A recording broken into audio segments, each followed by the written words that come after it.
नमस्कार दोस्तों, स्वागत करता हूं आप सभी का आपके अपने इस YouTube चैनल पर।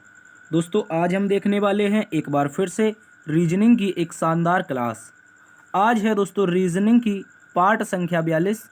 और दोस्तों, इससे पहले कि यदि जो पिछले 41 पार्ट करवाए गए हैं, अगर इन पार्ट्स को आपने नहीं देखा है तो पिछले 41 पार्ट्स को भी जाकर के देखिएगा। एग्ज़ाम से रिलेटेड बहुत ही इंपॉर्टेंट क्वेश्चंस पिछली क्लासेस में करवाए गए हैं। दोस्तों, आज हम एक बार फिर से रीजनिंग को एकदम शॉर्ट ट्रिक के माध्यम से एवं बेसिक लेवल से सॉल्व करने का प्रयास करेंगे। कुछ इस तरह से क्वेश्चन रहेंगे। देखिए, जैसे कि क्वेश्चन नंबर 15 हमारे सामने है। कह रहा है स्त्रियां, बहन और शिक्षक, इनमें से कौन सा वेन आरेख बनेगा। इसके अतिरिक्त यहाँ पर क्वेश्चन नंबर 6 दे रखा है। कह रहा है नीचे दिए गए प्रश्न में लुप्त पद ज्ञात कीजिए। यहाँ पर एक सर्कल दे रखा है और सर्कल को किस तरह से सॉल्व करेंगे इसको भी जानेंगे, और क्वेश्चन मार्क के स्थान पर इन सभी ऑप्शन में से क्या आएगा उसको भी जानेंगे। इसके अतिरिक्त क्वेश्चन नंबर 2, यहाँ पर एक शानदार सी सीरीज दे रखी है और सीरीज में बताना है क्वेश्चन मार्क के स्थान पर क्या आएगा। और भी अति महत्वपूर्ण क्वेश्चन रहेंगे जो आपके एग्जाम्स में बार बार देखने को मिलते हैं। चलते हैं दोस्तों आज के पहले क्वेश्चन की तरफ। इससे पहले आपको बता दिया जाए कि ये जो रीजनिंग की क्लास है कौन कौन से एग्जाम्स में पूछे जाने वाले क्वेश्चन रहेंगे। जैसे आपके कई एग्जाम जो कि लगभग ऑल कॉम्पिटिटिव एग्जाम होते हैं, उनमें से जो जिनमें भी रीजनिंग पूछा जाता है, उन सभी के लिए ये क्लास शानदार साबित होने वाली है। जैसे SSC GD, MTS, CHSL, CGL, CPO, UPSI, UP police, Bihar police, Delhi police, railway group D, NTPC, DFCCIL, ALP, IBPS, navy तथा CRPF, DRDO, CISF, ITBP, CTET, DSSB, UKPSC, दरोगा, UP triple SC, PET, UPPSC, MPPSC, BPSC, super TET, UP PET तथा UP TET जैसी जितनी भी प्रतियोगी परीक्षाएं होती हैं दोस्तों, जिसमें भी आपका रीजनिंग पूछा जाता है, उन सभी के लिए ये क्लास इंपॉर्टेंट साबित होने वाली है। आज हमने दोस्तों एक बार फिर से उन चुनिंदा क्वेश्चंस को शामिल किया है जो आपके बार बार एग्जाम्स में देखने को मिलते हैं। तो बने रहिएगा और पूरी क्लास को आपको देखना है। ठीक है, चलते हैं दोस्तों आज के पहले क्वेश्चन की तरफ। आज का पहला क्वेश्चन ये रहा आपकी स्क्रीन पर। दोस्तों, कह रहा है कि नीचे दिए गए विकल्पों में से संबंधित शब्द ज्ञात कीजिए। Find the relative word from the options given below.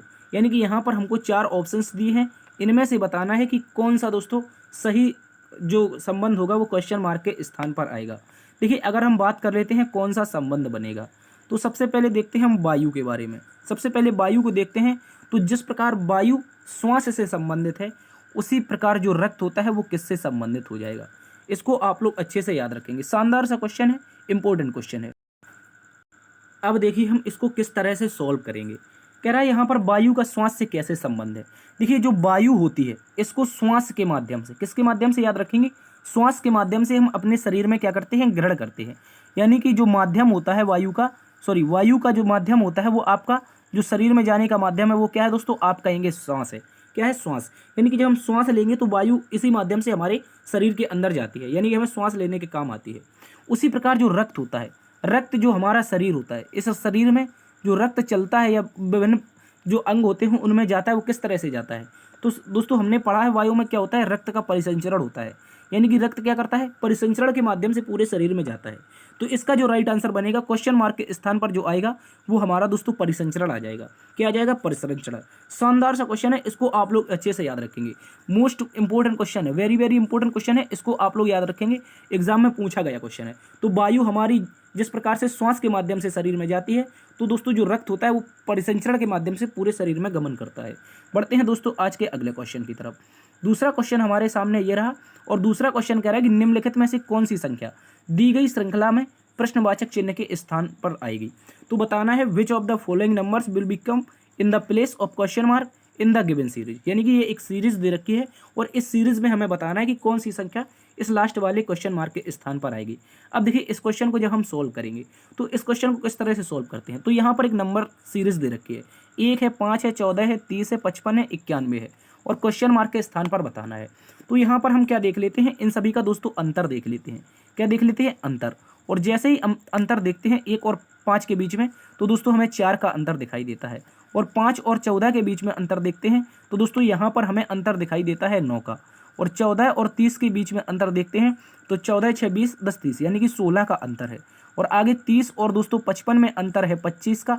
और आगे जब अंतर देखेंगे तो हमें एक क्रम बनता हुआ दिखाई दे रहा है। क्रम कौन सा बन रहा है सर? यहाँ पर लिखा हुआ है 2 का स्क्वायर और आगे यहाँ पर लिखा हुआ है 3 का स्क्वायर और नीचे लिखा हुआ है 4 का स्क्वायर, यहाँ पर 5 का स्क्वायर है। तो आगे वाला अंतर जो होगा वो 6 का स्क्वायर हो जाएगा। क्या हो जाएगा? 6 का स्क्वायर।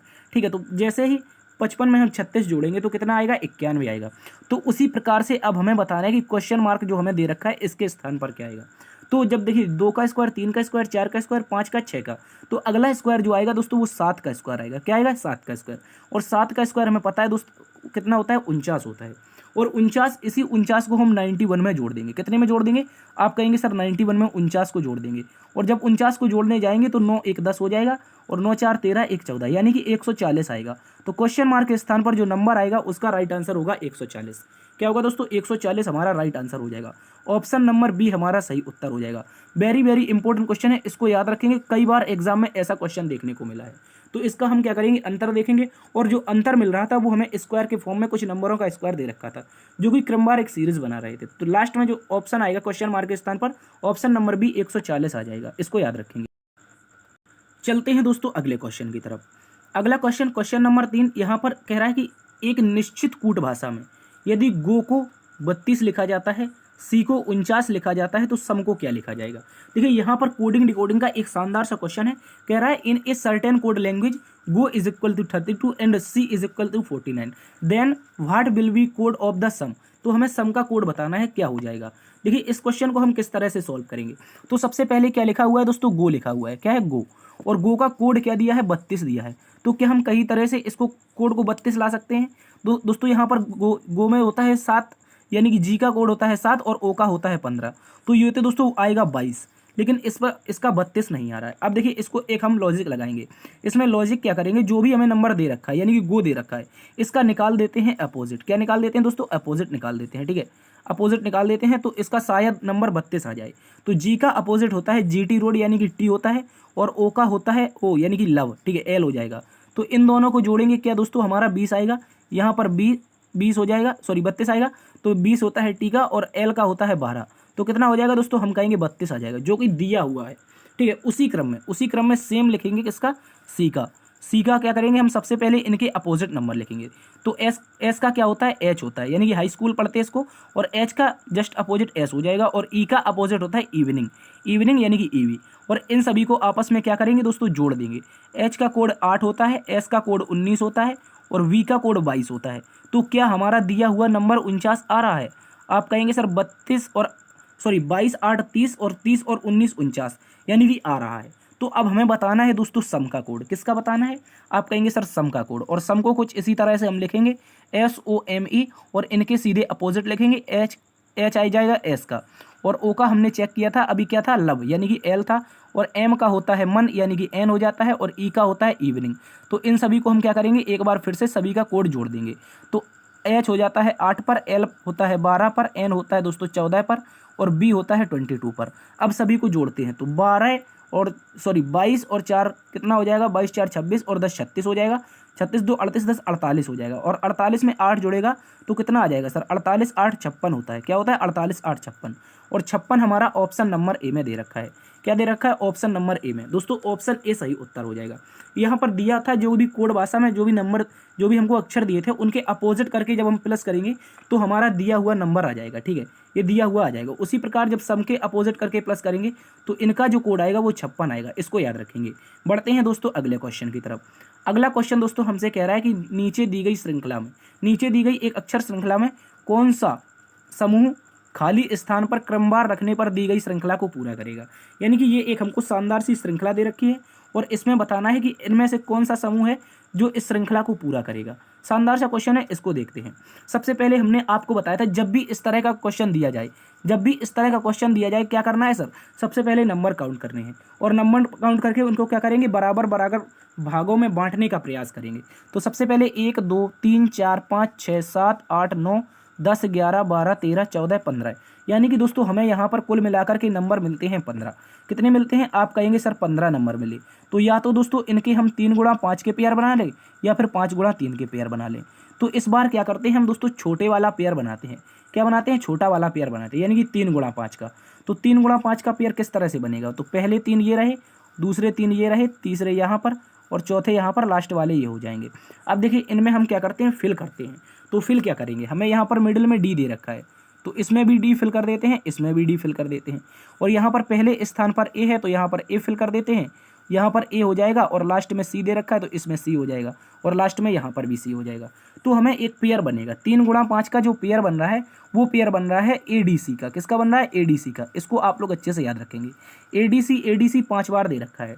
तो अब हमने जो नंबर फिल किए हैं उनको हमें देखना है। ऑप्शन में सबसे पहले हमने फिल किया है एक डी, उसके बाद फिर दूसरा डी, उसके बाद डबल ए फिल किया है, ठीक है, उसके बाद डबल सी फिल किया है।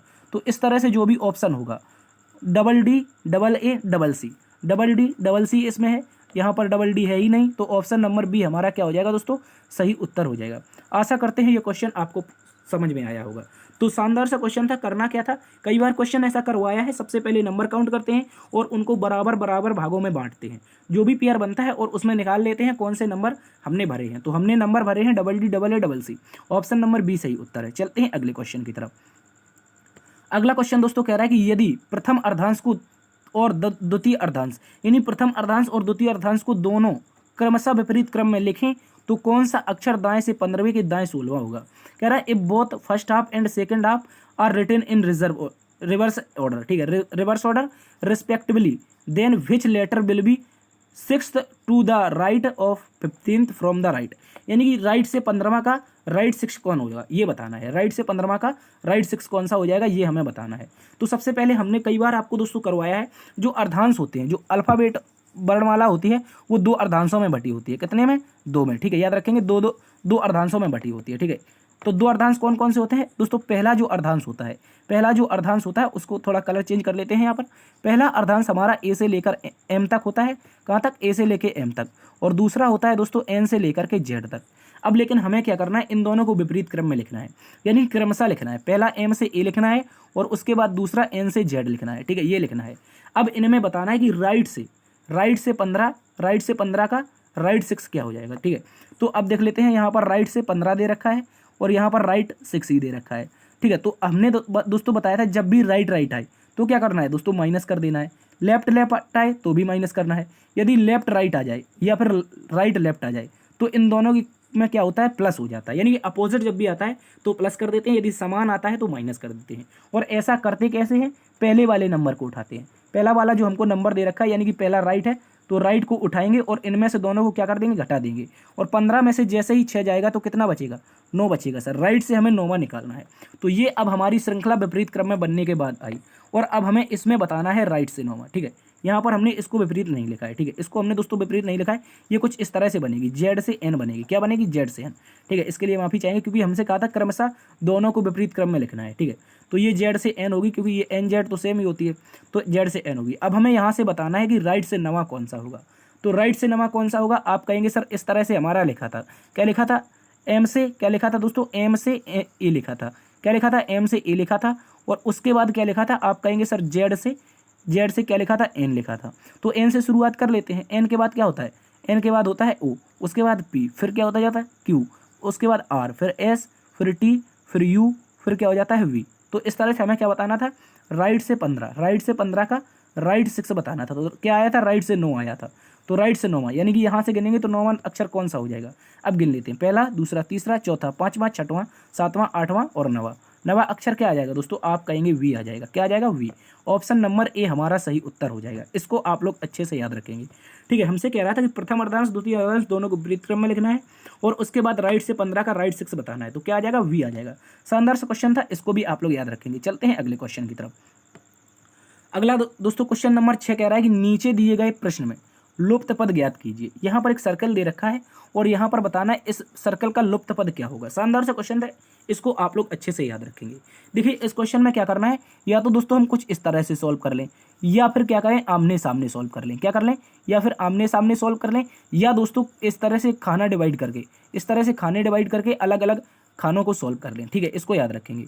तो क्या करते हैं, सबसे पहले आमने सामने सॉल्व करते हैं। तो 21 और 25 कितना हो जाता है, आप कहेंगे सर 21 25 होता है हमारा 46। उसके बाद यहाँ पर 27 और 33 जोड़ेंगे तो कितना हो जाएगा दोस्तों, 27 33 हो जाएगा हमारा 60। क्या हो जाएगा, 60, ठीक है। उसके बाद यहाँ पर क्या जोड़ें, यहाँ पर जोड़ देते हैं 36 और 30, 36 30 कितना होता है, 66 होता है।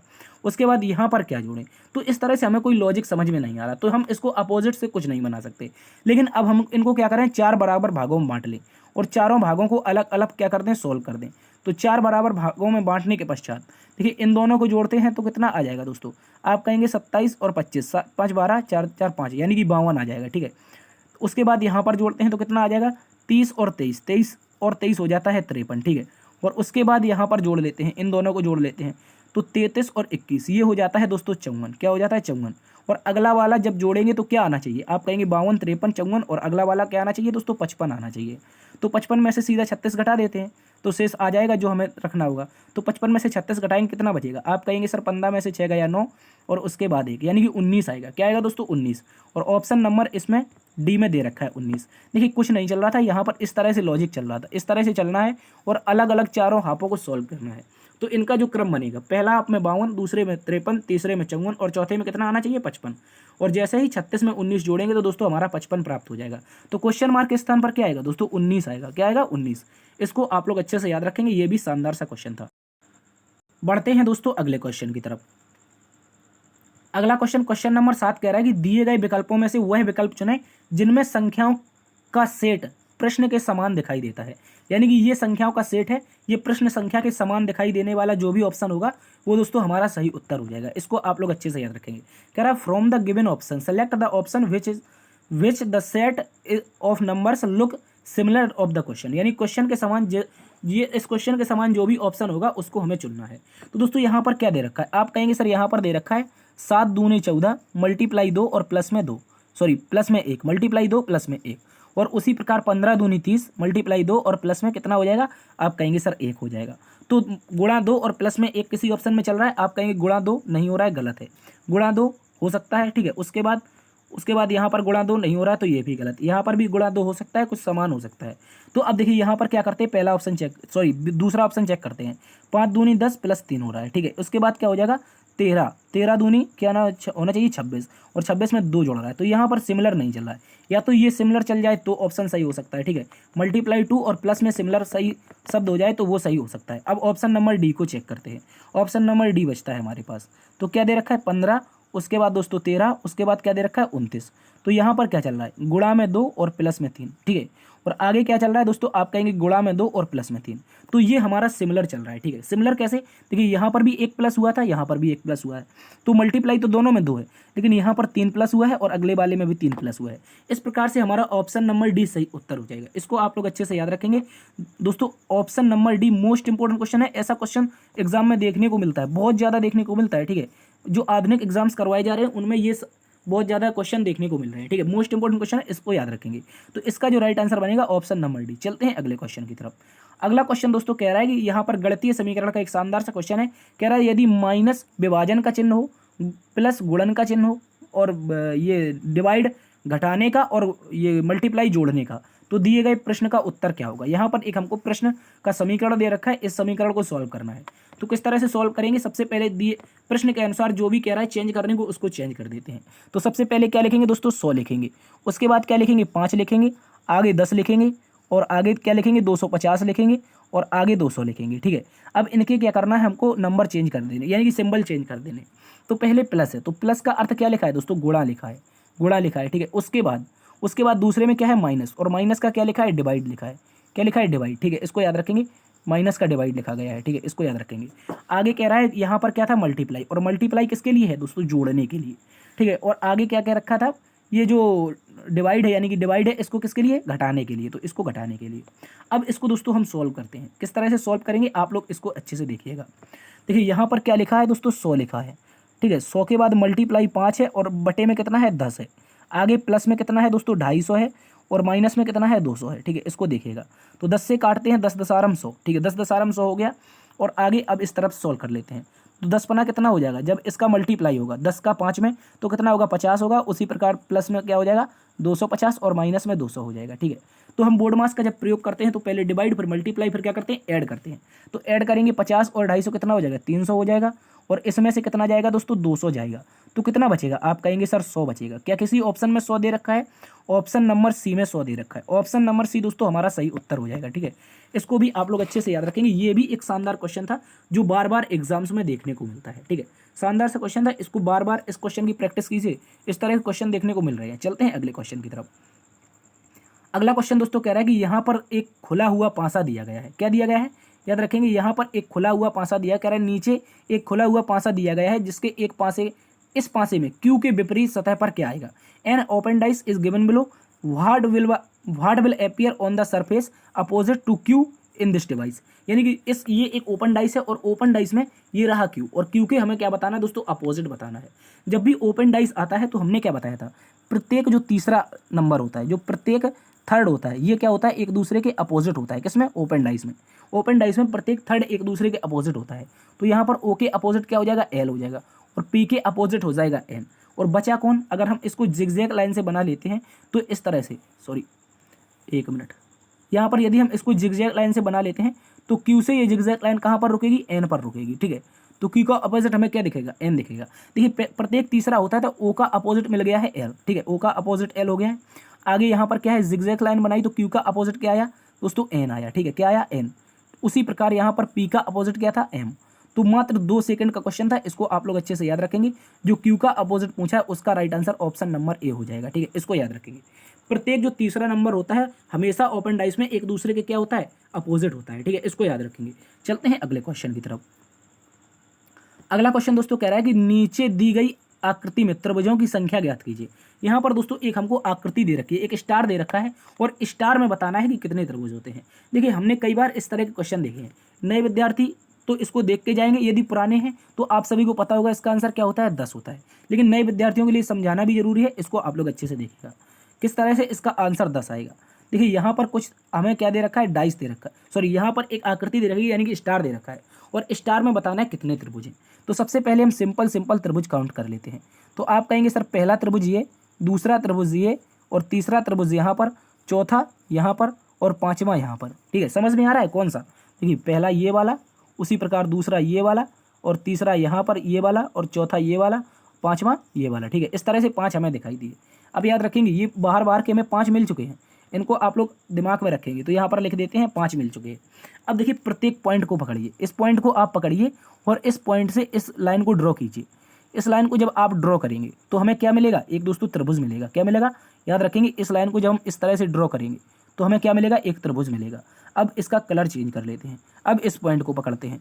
अब इस पॉइंट को जब पकड़ेंगे तो कितना त्रिभुज मिलेगा, आप कहेंगे सर एक त्रिभुज मिलेगा। उसी प्रकार एक बार फिर से कलर चेंज कर लेते हैं। यहाँ पर अब इस पॉइंट को पकड़ेंगे, कौन से, इस पॉइंट को, और इस पॉइंट को जैसे ही पकड़ेंगे दोस्तों, ये वाला जो पॉइंट पकड़ा जाएगा कुछ इस तरह से हमें एक और त्रिभुज दिखाई देगा। क्या दिखाई देगा, एक और त्रिभुज। एक बार फिर से इसका कलर चेंज कर लेते हैं। अब इस पॉइंट पर आ जाते हैं। ठीक है, और इस पॉइंट को पकड़ेंगे तो कुछ इस तरह से हमें एक त्रिभुज दिखाई देगा, और इस पॉइंट को जब पकड़ेंगे तो यहाँ पर भी कुछ हमें इस तरह से एक त्रिभुज दिखाई देगा। यानी कि प्रत्येक पॉइंट, जितने भी पॉइंट हैं उस पर एक त्रिभुज मिल रहा है। और हमें पॉइंट कितने दे रखे हैं, आप कहेंगे सर 5 पॉइंट है। कहाँ कहाँ, पहला ये है, दूसरा ये है, तीसरा ये है, चौथा ये है, और पांचवा ये है। तो पांचों पॉइंट पर एक मिले, यानी कि गुणा में क्या होगा, 1 का गुणा 5 करेंगे बराबर 5 आ जाएगा, और 5 पहले से थे। टोटल कितने हो गए दोस्तों, 10 हो गए। ठीक है, इस क्वेश्चन को आपको रट ही लेना है। क्या कर लेना है, मैं कहता हूँ इसको रट लीजिए। ठीक है, इसको रट लो तो इस तरह का आपको दिमाग में जब भी क्वेश्चन आए, इस तरह का जब भी क्वेश्चन आए सीधा 10 लगाना है, इसमें टाइम वेस्ट नहीं करना है और आगे बढ़ जाना है। ठीक है, इसको याद रखेंगे। चलते हैं दोस्तों अगले क्वेश्चन की तरफ। इसमें बताया था कि जितने भी पॉइंट हैं इनमें एक एक और बाहर है। ठीक है, चलते हैं अगले क्वेश्चन की तरफ। अगला क्वेश्चन दोस्तों ब्लड रिलेशन का एक शानदार सा क्वेश्चन है, और इस क्वेश्चन में कह रहा है कि ए बी का पुत्र है, सी बी की बहन है और उसका पुत्र डी है। ठीक है, सी बी की बहन है और उसका पुत्र क्या है, डी है। कह रहा है पुत्री ई है, एफ डी के मामा है, ए डी से कैसे संबंधित है। यहाँ पर शानदार सा क्वेश्चन है ब्लड रिलेशन का। कह रहा है ए बी का पुत्र है, कौन है पुत्र, आप कहेंगे सर ए पुत्र है, ये रहा ए, और पुत्र किसका है, आप कहेंगे बी का पुत्र है, ये रहा बी। ठीक है, ये पुत्र हो जाएगा तो प्लस लगा देंगे। अभी बी का हमें कोई जेंडर पता नहीं है, लेकिन आगे कह रखा है जो सी है, कोई सी नाम का कोई प्राणी है, वो कह रहा है बी की बहन है, यानी कि जो सी है ये बहन हो जाएगी, यानी कि लेडीज है तो माइनस लगाएंगे, सी बी की बहन है। और कह रहा है और उसका, और किसके लिए आता है, और किसके लिए आता है, आप कहेंगे सेकंड वाले के लिए। कई बार हमने बताया था जब भी और आए सेकंड वाले के लिए हमेशा आता है। तो सेकंड पर कौन है, आप कहेंगे सी है। तो सी का पुत्र कौन है दोस्तों, आप कहेंगे सी का एक पुत्र है डी। तो डी पुत्र है तो इसको क्या लगा देंगे, प्लस लगा देंगे। उसी प्रकार आगे कह रहा है कि तथा पुत्री ई है। अभी पुत्र एक था डी और एक पुत्री भी है इसकी, तो जो पुत्री बनेगी कुछ इस तरह से बन जाएगी। और पुत्री कौन है, आप कहेंगे दोस्तों ई है, ये रही ई, ठीक है, इसको याद रखेंगे। ये क्या हो जाएगी, ई हमारी हो जाएगी पुत्री, ठीक है। इस तरह से ई को प्लस लगा देंगे, ठीक है, ई को सॉरी माइनस लगाएंगे, पुत्री है तो क्या लगाएंगे, माइनस लगाएंगे। अब कह रहा है एफ दोस्तों डी के मामा है, तो डी कहाँ पर है, आप कहेंगे सर यहाँ पर हमें दिखाई दे रहा है डी, और एफ किसके मामा है, आप कहेंगे कुछ इस तरह से क्या बन जाएंगे, ये ऊपर वाले तीनों भाई बहन बन जाएंगे। तो मामा है तो क्या लगा देंगे, प्लस लगा देंगे। अब कह रहा है ए का डी से कैसे संबंधित है, ए डी से, ये रहा ए और डी से कैसे संबंधित है, ठीक है, ए डी से कैसे संबंधित है। लेकिन देखिए यहाँ पर हमें तो जेंडर अभी पता नहीं है, ये अगर लड़की होगी तो क्या क्या हो जाएगा, मौसेरा भाई हो जाएगा। यदि ये लड़का हुआ तो कैसा हो जाएगा, ममेरा भाई हो जाएगा। कैसे हो जाएगा, क्योंकि डी से किसके साथ लगा है, आप कहेंगे डी के साथ, तो डी क्या कहेगा, मेरी माँ, और अगर यहाँ पर भाई हुआ तो मेरे मामा का लड़का यानी कि ममेरा भाई, और यदि यहाँ पर लड़की हुई, ये बी का अगर जेंडर लेडीज हुआ तो ये कहेगी मेरी माँ और मेरी मौसी, मौसी का लड़का मौसेरा भाई। तो इस तरह से ममेरा या मौसेरा भाई, ऑप्शन नंबर बी हमारा सही उत्तर आ जाएगा।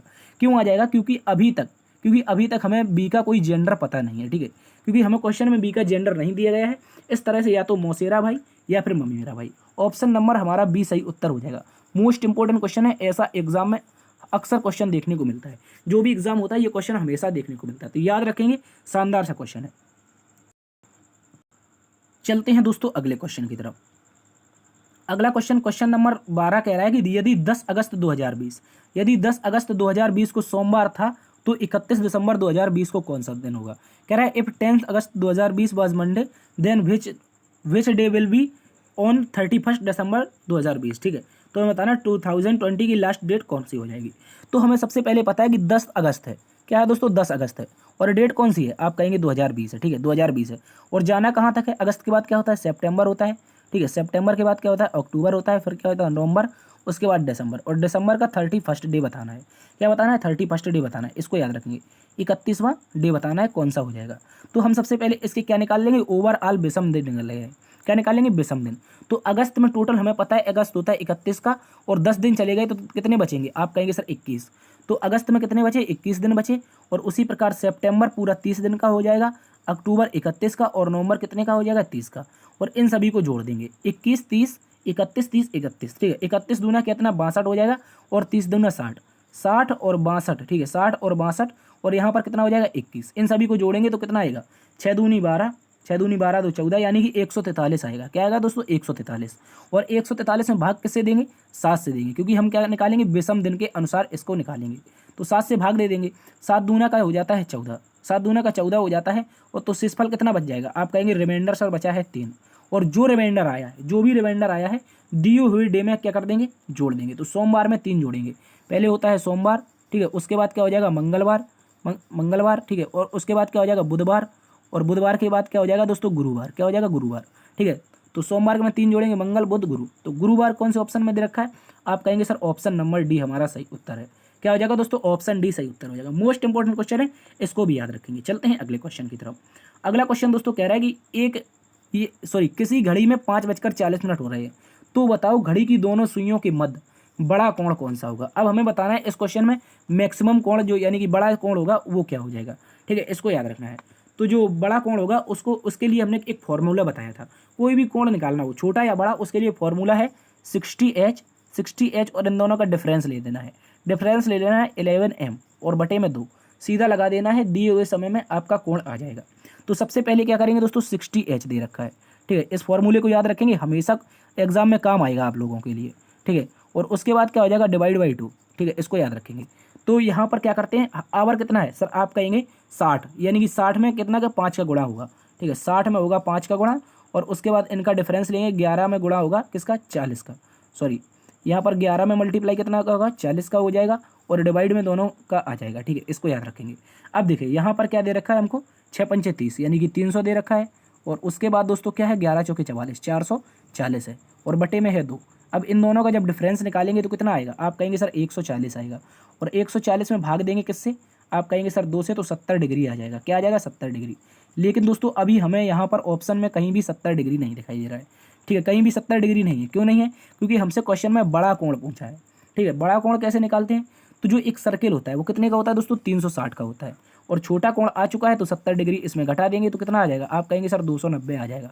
क्या आ जाएगा, 290। कोई रॉकेट साइंस नहीं, घटाना ही है। तो 360 में 70 घटाएंगे 290। ऑप्शन नंबर बी हमारा दोस्तों सही उत्तर हो जाएगा। मोस्ट इंपॉर्टेंट क्वेश्चन है, इसको भी आप लोग एग्जाम में याद रखेंगे। ठीक है, चलते हैं अगले क्वेश्चन की तरफ। अगला क्वेश्चन दोस्तों कह रहा है कि अरुण उत्तर की ओर 30 मीटर चलकर बाईं ओर मुड़ता है। अरुण उत्तर की ओर 30 मीटर चलकर बाईं ओर मुड़ता है और 40 मीटर चलता है। फिर वह बाएं मुड़ता है, 30 मीटर चलता है, अंत में बाएं मुड़ता है और 50 मीटर चलता है। अब अरुण शुरुआती बिंदु से कितनी दूर है। शानदार सा क्वेश्चन है, इसको भी हम लोग देखेंगे, बहुत शानदार तरीके से इसको सॉल्व करेंगे।